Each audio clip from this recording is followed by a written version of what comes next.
Yo, what it do? Back at it again, y'all. Episode 21. All the Gold Podcasts. That's right. I'm your host, Derek J, along with your other host. Coop. Or you can do it both ways. It don't matter. It's your boy Coop. It's your boy Derek. We here. This is the midweek review for AEW and NXT. Hey man, this is a weird week, man. This is a weird 2-day stretch right here for me. Watching what happened in wrestling. Especially AEW, man. I can't wait to touch on that later on in the episode, bro. Same here. Like, it's been a crazy week of wrestling. And like this week is just like, dang, it's a lot going on, you know. So like midweek is the toughest, but we got this, yo. Yeah, we got this, yo. So most definitely going to kick it off with this NXT review, man. We ain't gonna keep y'all real long today. It's gonna be short. It's gonna be sweet. So getting down to it, NXT results. We got the United States Women's Championship. Chelsea Green graced us with her presence. She graced us with her presence at NXT, and she defeated Sol Ruka to retain her WWE United States Women's Championship. What do you think about that match? I think it was a good match. Excuse my voice, y'all. I've been trying to work through it. It's all right, man. We know what it is. Right, for real. I like Chelsea Green as champion, but I like her better with NXT. She has a better roster to work with, so I'm thinking maybe this is a thing they're going to keep on doing. Maybe, I don't know. So It was a good, solid match. I don't know what that move was when she had arm and she did that flip. The Unprettier. That's what it was. Like, yeah, it was a good, solid match. She been putting on solid matches for the past couple of weeks, so it's interesting. I enjoyed it. That was a good start to the show. That was a good start. Right.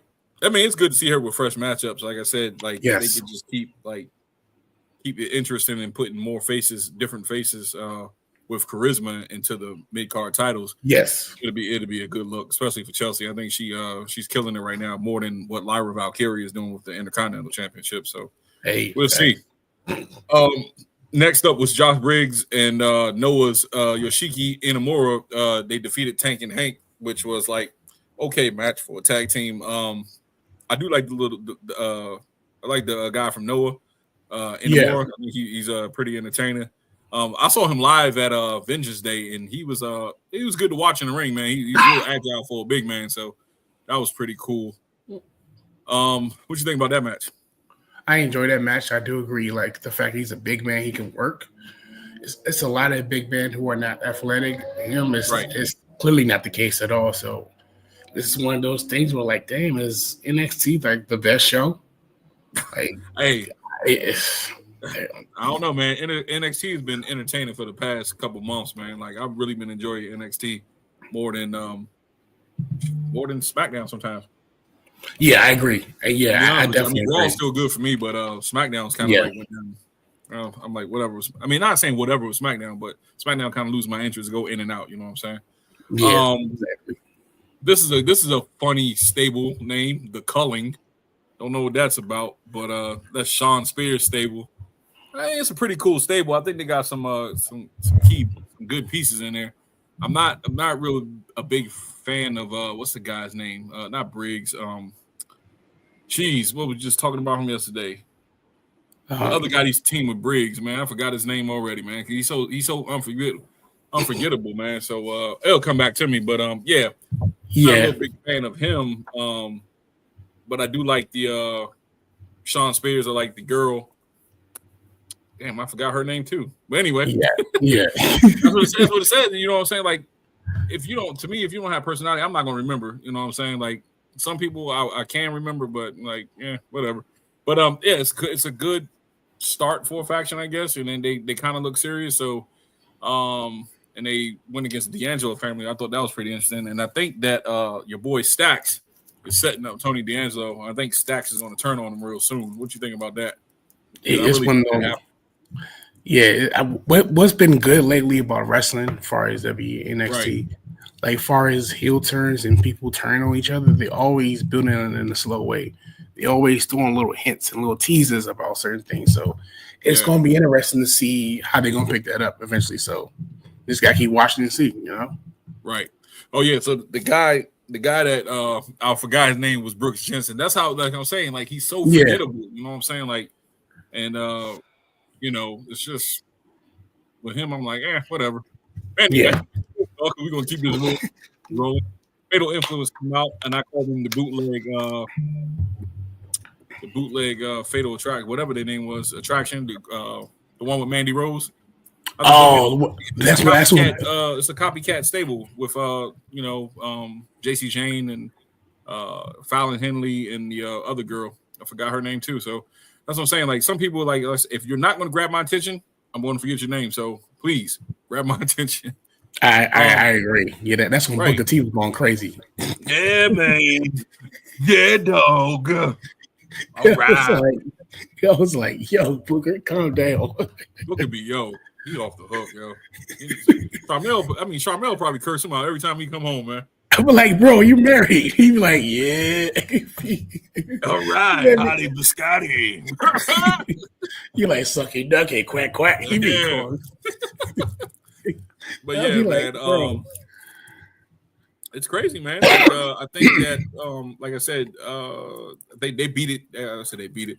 They took out Carmen Petrovic and won by a rolling encore. That was the finisher that they did, and that was like a throwaway match to me. I really didn't care for that one. But next match I thought was pretty cool was the Ricky Saints and Ridge Holland, just to showcase Ricky Saints, aka Ricky Starks. Showcase him more. I think he has it. I think he has like a lot of potential to grow as a entertainer inside the ring. I mean, he has it all, man. Like I just wish they need to put him in some more, get him in a better feud than that. I like Ridge Holland, but to me, Ridge Holland's like a stepping stone to me, man. He's not like a credible threat. You know what I'm saying? He's like that guy, like in between the mid card and the lower tier, main event card. So yeah. But this is the part that I'm gonna really get to. That I really was excited about was the Trick Williams and the Eddie Thorpe match. I'm glad that I don't know if this came to an end, right? I'm not sure if it came to an end, but I really think that Eddie Thorpe, you know what I'm saying? Like I think he ran his course with him. I think Trick really starting to show more of a heelish persona now. What do you think about that? Good point. I was actually excited about this feud because they fought like last month for the strap match, and Trick Williams didn't get to win in that match. So I was thinking, okay, they're going to fight again eventually. The way the match ended and the way like the beatdown happened towards the end, I'm thinking this is the way to write the feud off. This is the way for him to go to this next feud. So I'm excited about that. I did enjoy the feud a little bit. I thought it was gonna go like normally feuds like that would be like at least about total of 3 to 4 matches, but this was a solid 2 matches if I'm right, because it could have been more. But I'm excited to see what they're gonna do with Trick Williams in the future. I do like him in the main event picture, right? So that's gonna be interesting. He is showing more of aggressive side to him. You know, it's like a slowly heal side to him. So that's going to be interesting. So see what they're going to do with that. So even with the brawl that happened, you know, towards the end, I was like, okay, they doing something with this, like where this is going. So I'm excited about that. So okay, it looks like we got a comment. I'm gonna let you take that over, Coop. I'm gonna let you read that. You see it? Do you think Bianca Belair and Number will fight, or do you think they're using that narrative to keep pushing? Oh yeah. Yeah. Thank you, loyal listener. Thank you, wife. Oh yeah. So for this man goes a long way. That's a good question. See, do I think Bianca and Naomi will fight?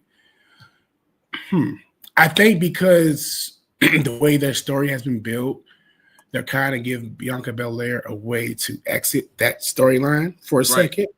Keywords for a second. So the way they've been playing off Bianca's her heel, her character, it's a slow heel turn. So because they're with this Jade feud in this situation about who attacked her, Naomi did it, but at the same time, it's like there's something else there. Right. So it's like all the pieces are not there with that storyline. I do feel like they're going to revisit that whole Bianca Belair thing. I'm going to go back to what I said about probably 2 episodes ago. I feel like in WrestleMania, the match, I do feel like Jay is going to cause Bianca Belair the match and reveal that she was a big part of the whole picture of her, getting attacked and everything like that. So that's going to be interesting. I feel like they're going to cook with that storyline. So that's my opinion on that. What you think, bro? All right. So do you think Bianca and Naomi are going to fight? I think that they will, but I don't think that it's going to be no time soon. I think it's probably maybe around SummerSlam, maybe a little after SummerSlam. I think this storyline is still far from over. Yeah, it's going to be drawn out. It's not going to be like a quick hit. You know what I'm saying? Like as far as back you won pay-per-view when you get this one, the other PLE and all that nonsense. This is going to be like very drawn out, long-term storytelling. So I think and that's when you're really going to see like either a full Bianca heel turn, or maybe you'll see a full Jade heel turn. I think Naomi's already there. I think, or you might even see Naomi, and for some reason might see Jade team up with Naomi to take down Bianca. You just never know. This WWE is so wacky, man. I know. It could be a twist. That, you know what I'm saying, to throw Bianca off her game, and then they both wind up attacking her, saying that, you just never know, man. The WWE is wacky, man. Wacky. That's true. That's true. They throw a lot of wrenches in the storyline, so that's going to be interesting. So. Right. So yeah, man. I think, like I said, more to come than that. Just stay tuned. That's all we can say. Yeah, like you said, long-term story booking. Yeah, we still got Friday episode, so we never know. We got another one. Show it again. Okay, I got it. I think they did a great job on that. I'm excited for the storyline. Well, all right. Appreciate you. Thank you, caller. I said caller. Caller. I think I'm on the radio or something. Right, for real, the radio show. Right. Next caller, call in. All right, so picking back up with the NXT thing, though. So we had the NXT Underground, right? And I don't know how you feel about it, but I'm really tired of the Underground. I'm tired of that match. I mean, it's cool, for what when it first was introduced, it was cool, but it's so just it's like a lumberjack match with no ropes, basically. That's what it is. That's all it is. That's what it is. That's what it is. It's like you're fighting on the platform. That's all you're doing. But it was cool to see Javon Evans interact with Trick Williams and Obafemi. Obafemi actually came down in the ring. Yeah. He was trying to tell him, like, look, man, these 4 guys in the ring. I think I got something with that. I don't know if I did. Yeah. How do you feel about that? How do you feel about that? The Shield or whatever they call it, like the 4 guys. I don't know. I don't even know if they called it. They called something. I think they called the Dark State. That's what they call it. That's the name of their stable. It's called the Dark State. Ew. Corny. Pack them up. They are corny. Ew. Pack them up. The Dark State. The Dark State. Ugh. Throw it away. Man, that's crazy. Throw it away. I don't like it. So look, I'm looking at it. I'm like, first of all, y'all been jumping people since February, beginning of February. It's almost the middle of March. That just now came up with his name. And then it's like they're not really making an impact on me. They just beating up people, laughing and going away. You know what I'm saying? Like, I really don't understand the whole concept. I know they're trying to make an impact, but you got to do something else. Like, have they cut a promo yet? Time on the mic. Oh, there it is. Thank you. That's my question. Right. I was like, have they cut a promo yet? Dang. You can't do but so much with the jumping and stuff. Right. You know what I'm saying? Weird. So, yeah, man. Trick's I think he's turning on Javon Evans, but it looked like he was like looking at Javon at the end, like, like maybe we should team up or something like that against these dudes. But I just think that Trick is just going down. He's turning fully heel at the moment, so we'll see what's going to go with that one. Let's go on to the next. You want to? Let's just say this too. And these are the following segments for next week. You're going to have the NXT Women's Championship, Stephanie Vaquera versus Jada Parker. That's for the NXT Women's Championship. You're going to fight again for the with Fatal Influence, Fallon Henley for the North American title. And then you got the Heritage Cup, Lexis King versus Javon Evans. Get rid so of that's that all next trophy. week. So I'm actually looking forward to that one next week. It looked like next week we're gonna have some fire matches. So we'll see with that one. But moving right along, because I want to get to us because you know what I'm saying this is a quick show tonight, guys. I want to get to AEW. Okay. And I'm gonna run through AEW real quick. And we're gonna talk about just certain matches, but we're gonna focus on one match. One thing. How do you feel about that Jada Parker segment with Stephanie? How you feel about that? You know what? I do apologize, ladies and gentlemen. The Jada Parker segment with Stephanie Vaquero. Okay. So she came out, right? Yeah. First it was Jordan Grace that came out, right? And Jordan Grace is challenging. I guess she was trying to challenge for the belt because Stephanie was like, she wants somebody to step up. Jada came out of nowhere, hit her with the hips, knocked her out, right? That's a lot of ass to be moving around like she smacked her. She hit her hard, man. She didn't even come back in the ring. Right. Knocked her out. I got this damn Starburst in my mouth. But look, she knocked her out, right? And then I didn't see nothing else with Jordan Grace after that. And all I know, she got in the ring. She cut a good promo with Stephanie. And she was like, look, I'm coming for mine. You know what I'm saying? Like, I'm next in line. So I'm looking forward to it. I think they fought already before. If I'm not mistaken. I think that hip move is crazy. Right. Yeah, it is crazy, man. That was crazy, though. That's a lot of back to be thrown around. But I think she's stepping up. I think she has it, man. Like she just needs a little bit more seasoning in the ring. Like mic wise, she's not afraid to grab the mic. She's not afraid to go for it. I really think she has a bright future, man. I don't think she's going to win next week. You know what I'm saying? I don't think she's going to win next week, but this is going to cement her as a main event player for the main, for the main title picture. I don't think she's above the Women's North American Championship at this point. I don't think she's above it, but she's right there in the main event picture right now. Her popularity is skyrocket. You know what I'm saying? Yeah. So, good point. I agree with that. What do you think about it?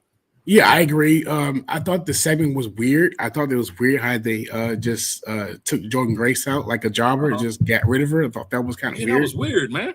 I was like, you're not going to give her nothing chance to say. Like, Jordan Grace is legit. Like, you didn't think to find another way to like have them do a back and forth. But right. I look forward to this match next week. I don't think Jada Parker is going to win next week. She doesn't need the win right now. Right. Even with her taking a loss or eating a pin, this gives her more reason to be a heel. This gives her more reason to be pissed off. This gives her more reason to add to her confidence, add into her persona. So this is going to add to her character in another way. Like, yeah, I lost, but I'm pissed off. So now you may see her in a role that's way more aggressive now. Now you see she want to back people up. So that's going to be interesting. Right. That's going to be a fire match next week. I can't wait. Like I said, she has it, man. She just needs a little bit more seasoning, and I think that a couple months in that role, in that I won't say like she could be an anti-heel or anti-hero, excuse me, but I just think she need a couple more months in the main event picture before they even think about pushing her with a title. Let her get her feet wet. You know what I'm saying, and she'll be all right. Yeah. All right. So moving right along, we got AEW Dynamite, and man, we had Dynamite, which is it was an okay show last night, man. I like what I saw with some of the matches. There was one match in particular that I really didn't care for. I thought it was over the top, and we'll get to that in a second. But let's just go down. Let's go down the line and just talk about some of the matches that we had. Let's see. Yeah. All right. So first up, the number one contenders match. They had Ricochet, Orange Cassidy, and Mike Bailey, and Mark Davis for a fatal four-way for, I guess, the international title tour, the national title. Yeah. Eliminator. I don't know why they made it a four-way match, but it was pretty cool. Good action in the match. I think Ricochet cheated, put his foot on the rope, and then they pinned him 1, 2, 3. I think Speedball was pinning Mark Davis too, and it was like a 1, 2, 3. You know what I'm saying? Right. Real controversial towards the end. So it'll be like a triple threat for Kenny Omega. It's gonna be Kenny Omega, Ricochet, and Speedball Mike Bailey for the international title. And let's see. That should be a good match, then. It should be a good match. I actually like. I like what Ricochet brings. You know what I'm saying? I think Ricochet. He's not that good on the mic, but he's a good wrestler. You know what I'm saying? As far as his moveset. Like a lot of people don't agree with the whole flippy stuff, but I kind of dig it for certain people, not everybody. Ricochet is one of them people I enjoy watching the ring because he's just like he moves gracefully in the ring. But I just wish Trevor steps up his his mic skills, man. You know what I'm saying? Like I think like I said, he can be so good if he had just more of a mic presence. And Speedball, I like his moveset too. That I think he used more of a martial arts moves. He's cool. Pretty cool too. Yeah. What do you think about that match? I think it was a good match. I like Davis too. Like he's a big guy, but he can go in the ring. So like that was a good combination of wrestlers, like all into one. It's a good way to get Ricochet away from his previous storyline. I do agree. His mic skills ain't that great, but it's like find another way to push him. Maybe give him a manager or something like that. Give him like a talking piece where he ain't got to say much. You know what I'm saying? Like give him that so he can hide the non-mic skills, but he can go in the ring. So he can go in the ring. A good match. Yes. Sure. We got another comment down here. He has grown into his character. Yes, I think. Thank you, a loyal listener. Thank you, loyal listener. Okay, wives, I see y'all. Yeah, the wives they're supporting us, love man. That's crazy. We love it. But no, I think that he is growing to his character. Like I think the work that he did with what's the boy name? Swerve Strickland. I think the work that he did with him was pretty cool. I wish they would have had a little bit more time to do a little bit more, but he's really grown into his character. He just needs to season up. He need to take some promo classes from somebody, man. That gotta go, man. That's terrible. That's horrible. I hate does that. Right. Yeah. So then up next you had Mercedes Moné. She cut a promo with this girl Billy Starks, and she looked like somebody from Trenton, New Jersey, yo. She looked meth out, yo. Like she looked like a meth head, though. Like I'm sorry, yo. Say what you want, though. I was like, yo, who is this meth addict she's about to wrestle, though? Like it was crazy, but it's all right, though. You know what I'm saying? Whatever, not to talk about her, Yeah, but she beat the hell out of her, that girl. Yeah, she beat the hell out of her. Yeah, that was like a shotgun Saturday night jobber. Man. It was all right, man. Yeah, but she's young, though. I think she's like 20 years old, you know what I'm saying? So, okay, she's getting her feet wet. So okay. Yeah, she's getting her feet wet. But no, they said she had 500 career matches. Oh. Okay. So no, me and my wife was talking about it, right? And I was like, well, damn, how long has she been wrestling? Like she said she been wrestling when she was 13 years old. Was she wrestled at 10? I don't know. How you gonna have 500 career matches? That's crazy. Did she wrestle like at school at recess or something like that? Like I don't know, man. She's probably wrestling in like I don't know, man. After school programs or something like that. Right. I don't know, yo. That shit wild, yo. But anyway, they said she had 500 career matches, and she's only 20 years old. So, damn. Yeah. Wow. Damn. All right, so then, you know what? I'm trying to go in sequential order with these matches, but I'm gonna skip over this one because this is the one I really want to talk about. So I'm gonna skip that, make that last. Okay. But, okay, so going back, then you had Will Ospreay versus AR Fox. And that was a pretty cool match. I like AR Fox, even though he looks kind of crazy. But Will Ospreay, my son like Will Ospreay too. So I kind of dig Ospreay. He's really good. I like watching his stuff. He's pretty good. I could be my first time seeing AR Fox. Yeah. Like, okay, he's different. I keep thinking about Steve Blackman for some reason. I don't know why. Maybe it's the pants. I don't know. I think it's the black pants in the arm things. That's what I keep thinking about Steve Blackman. Man, you should have saw him when he first started wrestling with them, man. He had this homeless war vet jacket on, man. It was crazy. He was like Rambo from Rambo First Blood when he was walking through the streets. Remember when he was walking through the streets and the cops were trying to get him? That's what he looked like, man. But we got another one. Hold on, let's see. This is random, but AEW has a storyline for a wrestler, Camille or something, where they were trying to figure out who attacked her. Sounds familiar, doesn't it?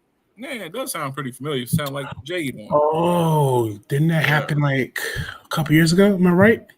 No, I think it's somebody else. I think I don't even think Camille's with them no more. I'm thinking about Mercedes Moné when she got attacked in the dark or something like that. Oh, and look, I don't even think Camille is with them no more, if I'm not mistaken. Oh, she's not. That she's not with them no more. I gotta look at that, man. Oh yeah, I haven't seen her in a while. I need to check that out and see. Yeah. We're gonna get back to that, man, because I don't. I think that she's not even there with them no more. But dang, it is what it is. I think, but it does sound familiar. That whole storyline sounds familiar. You know what I'm saying? As I'm trying to remember seeing something. Yeah, interesting. Oh, Tony Khan said he did an interview saying she will be back. Okay, so well, that says it all right there. Then all right, love it. That says it all right there. So, yeah, man, going back to AR Fox, you know what I'm saying? Like, I think he held his own with Ospreay, and I think he's a great enhancement talent. But we already knew Ospreay was going to win that one. Let me see. So next one, Hangman Page did a backstage segment with Renee Paquette, and they were talking about the Owen Hart Foundation tournament, that he's going to win it, and then he's going to challenge for the AEW World Championship. He's not a real tough guy to me. Chris Statlander versus Megan Bayne. That was a good match. Chris Statlander could really go in the ring. They both was like big women, like, and that's good to see that. You know what I'm saying? Like, you don't have a real small woman going as a real big woman. Like, they were just both the right size for each other. They was going at it. It was a really good match to me. Tony Storm came out. Tony Storm came out, right? And she cut this crazy promo on her, yo. She was like, I can't remember what she said exactly, but Tony Storm is crazy on the mic, dog. Like, and she is just gold, yo. Like, she's the best thing going in AEW to me, yo. Like, straight up, man or woman. She's like the best thing in AEW to me. She's entertaining. She's solid. She's entertaining, yo. She's entertaining. Yeah, but she said something about I think she said something about with the strap on or something. I'm gonna get you with this strap on or something like that. Something about her belt, but it was crazy, yo. With the strap, that is crazy work. And then she attacked her and then knocked her out the ring. And then we're gonna run down Cassidy. Okay, so here we go. The last match for the night before we're gonna go backwards, go back to the Moxley match. But the damn Speedball and Cassidy and was it Speedball Cassidy? T-Ball Cassidy and Mark Davis or something like that. And Mark Davis. Was it Mark Davis? Yeah, Mark Davis. Am I saying his name right? Yeah. Yeah. Right? Yeah. Yeah. Right. Yeah. So yeah, that was a good match towards the end. You know what I'm saying? Like, that was a good match, and yeah, I'll suck on that one. But let's go back. Okay, so that's the end of whatever. We're going to go back to the Moxley because I really want to talk about this Moxley fight because this is the one I was really interested in. Yeah. Okay, so going back to the Moxley fight. Okay, they came out and it was Moxley versus Copeland for the number one contendership for the AEW Championship. Right. We got another one said they are researching who attacked her. Okay, so yeah, that's going back to that making the Camille joint. So okay, yeah, but anyway, going back to this this Copeland and Moxley fight.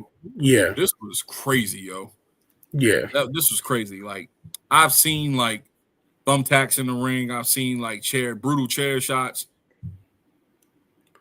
You know, I've seen stuff before, right? Like, you know, I even see some of the deathmatch stuff. It's even worse than what I saw last night, but I haven't seen this type of brutality on like regular TV. Regular TV, you know what I'm saying? Yeah. Like, I haven't seen this type of physicality on network TV, you know what I'm saying? And then for him to take that spot and have the like on the at first I didn't even thought that they was going to do that. I thought he was going to miss some or something like that. He actually landed on the nails, dog. Some people saying it was rubber nails, and some people saying like it was rubber nails, and some people like it was nails like rubber nails with glue on it that make it stick to his back, and then they had little blood packets on it to make it burst. I was like, nah, bro. I said that like it might have been rubber nails, but probably like 1 or 2 nails that was probably real. Yeah, because the way it was on his back and they're trying to take it off, it just looked crazy. I remember watching this like, dang, they doing this on free TV. Like, this is like a a pay-per-view match. That's what you normally see on that type of, right. those type of fights. You know what I'm saying? Like, this was different. It was definitely a pay-per-view match. In my opinion, it should have been a pay-per-view match. It was a good match. Like, okay, I'm gonna say it was a good match. It was an entertaining match. Yeah. But I don't think that like you said, it should have been shown on network TV. And I was kind of surprised that Edge, aka Cope, would do something like that, or probably, get himself involved in a match like that. But I mean, are they desperate for ratings? I don't know. But that was brutal. What do you think about the whole scenario? Well, speaking of desperate for ratings, you think about it. What's been the hot topic for wrestling right now? Right. John Cena turning heel, John Cena promo. Right. So you're going to have to do something crazy to take attention away from that. Absolutely. You got to do something crazy to add to your product. You got to do something that brings attention. Me personally, I do not like John Moxley as champion. I don't enjoy it at all, to be honest with you. Right. I thought this match was okay. I don't like the fact that the champion does not show his belt. Some reason that just drives me nuts for some reason. Yeah. I'm not a fan of the Death Rider story. I think it's just crazy. It's I'm not a fan of coming out of plain white tee every week and just brawling every week with no story. I'm not a fan of that, to be honest with you. But I thought this match was okay for what needed to be. The goal was to hopefully end this story. Hopefully. He did attack Swerve last week. He just attacked him for crowbar just to the leg and everything like that. So I'm hoping Swerve will be the guy who take the belt away from him, because we deserve to see a champion. We deserve to see the belt.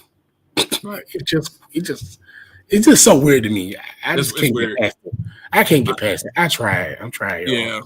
I think, like you said, I think, with the whole John Cena turning heel stuff, they're trying to do something that's going to gain views or get clicks, for social media. Right. And they did the job with that segment right there. They definitely did the job. Because a lot of people have been tuning in like, damn, you seen it? I'm looking at it like, I've seen it last night, but I'm looking at it like this morning. I woke up, I was like, damn, this shit got a lot of views. You know what I'm saying? Like, they did it. But okay, so I listened to Jim Cornette and how he talked about Moxley. Oh, he's my favorite. I don't agree with Cornette on a lot of things. Yeah, but when it comes to his takes on John Moxley, it'd be funny. Track because I think he's overrated. I think that he's not. I think that Moxley is not a legit main eventer, in my opinion. I think he's like upper mid card. So I say that to say I'm not trying to down him. You know what I'm saying? I'm really not trying to down him, but I just think that it's just like carny wrestling, like carny. It's real carny, like, you know what I'm saying? Like, it's not. It's entertaining if you're into like what is it, backyard wrestling. If you're into like death matches and stuff like that, I'm not into stuff like that. When I want to watch wrestling, I always want to see normal wrestling, a little bit trash talking, some moves done here and there. And I'm not all into the blood, the guts. You know what I'm saying? Now, I take that back. If you get hit with something, hit with a chair, blood, that's okay with me. But if you get like spiked in the back with a baseball bat, or if you're getting them LED tube lights bust over you and you landing on glass, that's a little bit too extreme, for my opinion. I'm like, I don't want to see that.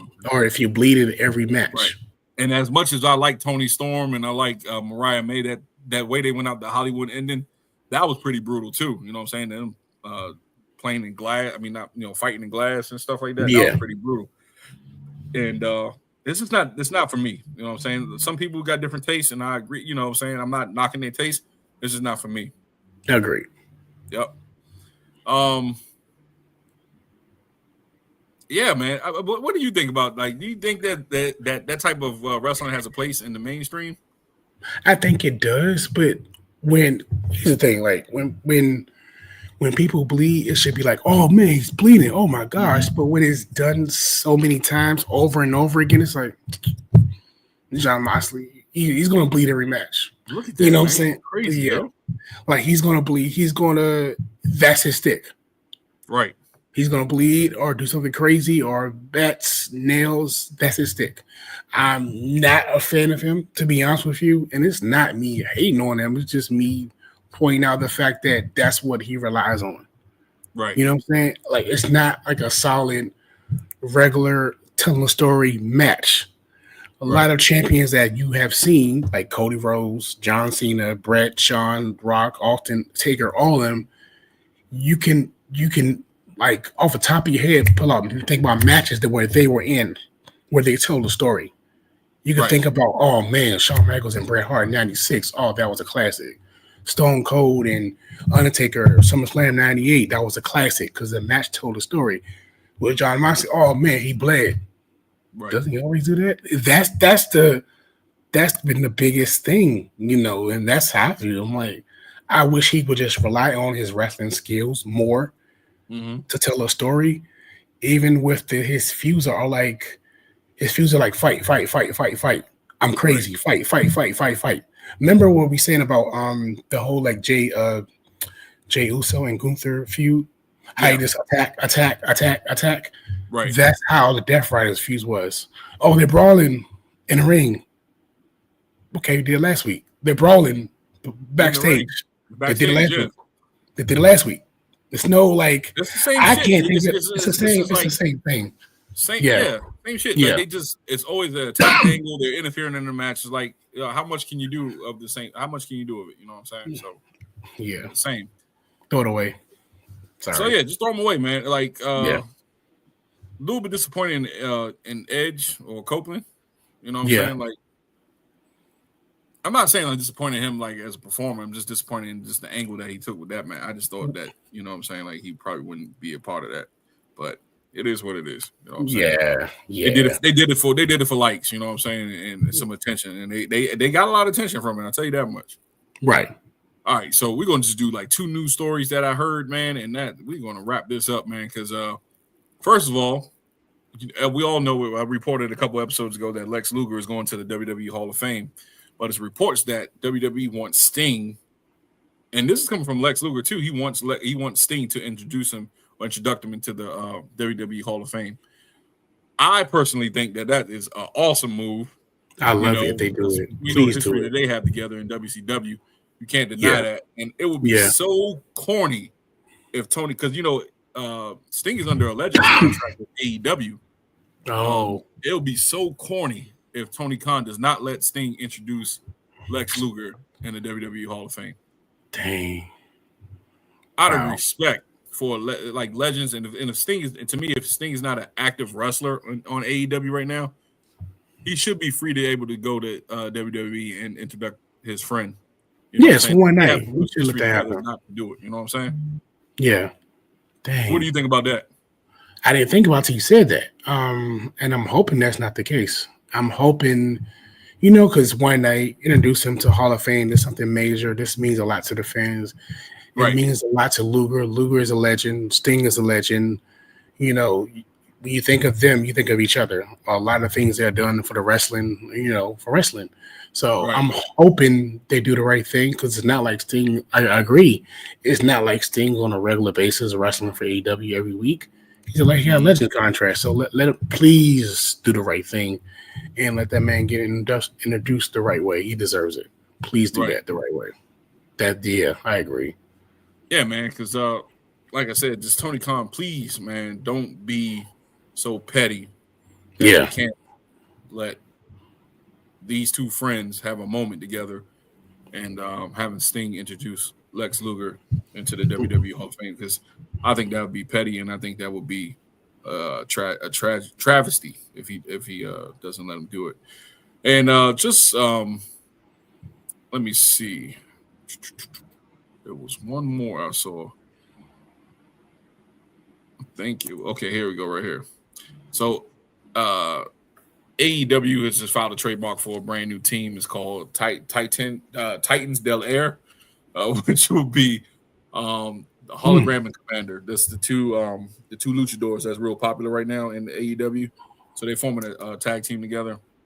Nothing real crazy. They just filed a trademark on it. So just want everybody look out for that tag team. Okay. Yeah, But that's about it, ladies and gentlemen. That's it for the review tonight, because this is our short show, as we like to say. Coop, you got anything you want to say? Again, thank you as always. This is our short show, but tomorrow, Friday nights, we got. Wait till y'all see what we got for y'all tomorrow. That's right. And after the SmackDown episode, it's our top 10. That's right. And you want to let them know what the top 10 is again? All right. People in the comments, people watching, if you're watching this on YouTube, if you're listening to this on Spotify, guess what? Top 10 Intercontinental Champions of all time. You damn right.